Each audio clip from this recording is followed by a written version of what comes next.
I said a week or so ago that I probably wouldn't be producing any podcasts for a while. And I mentioned weeks and months, and everybody who knows me knew that that was utter nonsense, that there would be a podcast coming out at some point, probably within a week. Well, it wasn't a week, it's over a week, but the reason I said I wouldn't be producing any podcasts for a while was because I'm in the process of writing a book, and it's a fairly intensive process.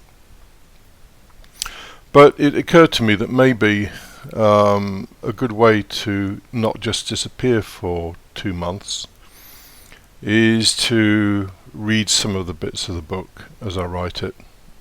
I don't really have a title. The working title at the moment is 42% proof. I aim to warn people that it's not something to read to make yourself feel good.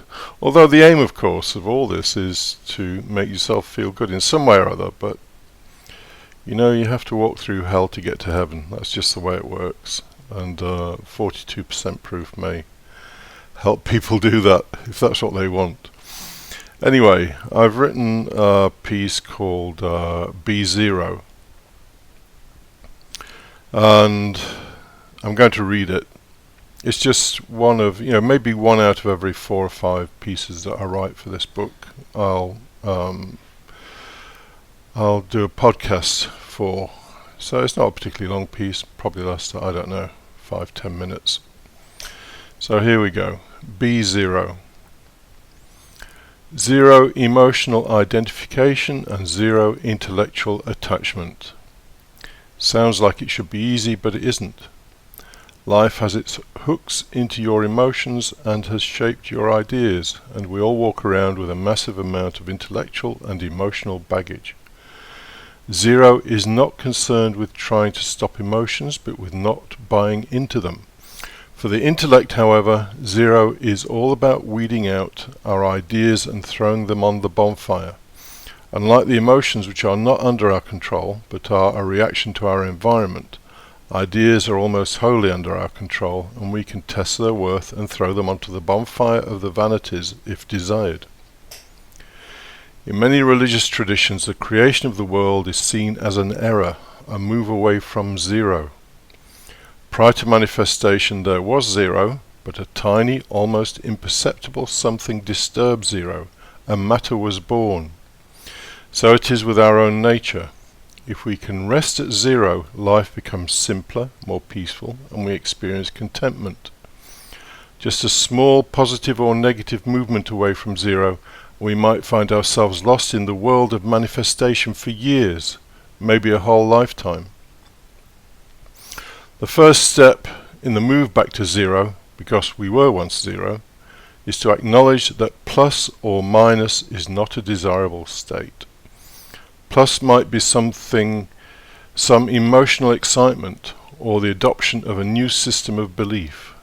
Minus might be sadness at the death of a friend, or the realization that our positive thinking and visualizations are not delivering the goods. This is the nature of life, that for every up there will be a down, and vice versa. The ups create pleasure and the downs create pain. Each life is 0, just as the total energy in the universe is 0, and that's a fact.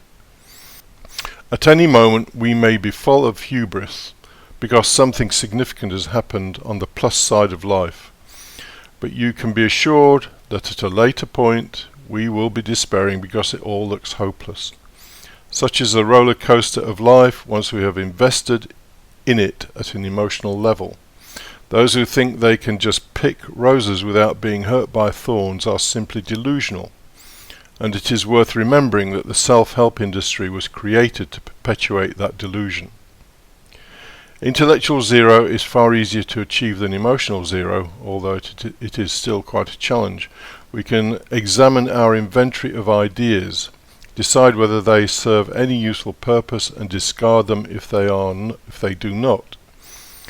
There will be resistance, since many ideas have been adopted simply to reinforce our worldview. So someone may hold the idea that we will all be judged by a judgmental God after the death of the body. This idea serves absolutely no useful purpose and can in no way be verified. It is imagination, pure and simple. It does, however, illustrate an important point.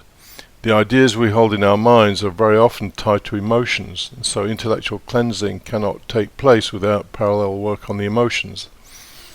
The person who believes in a judgmental God may do so because they see so much injustice, or what they consider to be injustice, and can only deal with this by assuming that some form of punishment for the offenders will take place after death. And here we see another thing. Ideas are linked together, as are the emotions. Notions of injustice will in turn generate notions of right, wrong, punishment and morality. Maybe you start to see how deep this labyrinth goes, and it is advisable that a person seeks the help of someone who has trodden this path of clearing out emotional attachments and intellectual baggage.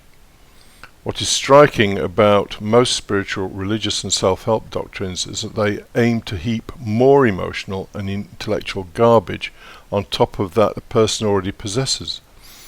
Any efforts towards freedom and joy should always be a stripping away process. Metaphysical systems, moral systems, rituals and the like are exactly the opposite way to the one that brings some form of liberation. In fact, the only thing any of us can do is clear out. And the clearing out should not be done with the aim of achieving something. This would be just another item of baggage. It is strange that achieving zero should be the most difficult thing of all, but in a way zero is against God, against the creative power that pushes everything into motion, and so it is going to be difficult. But behind the phenomenal aspect of God or nature is the unmanifest, substance as the ancients would call it, the potential for existence, out of which existence emerges. Be zero, be potential.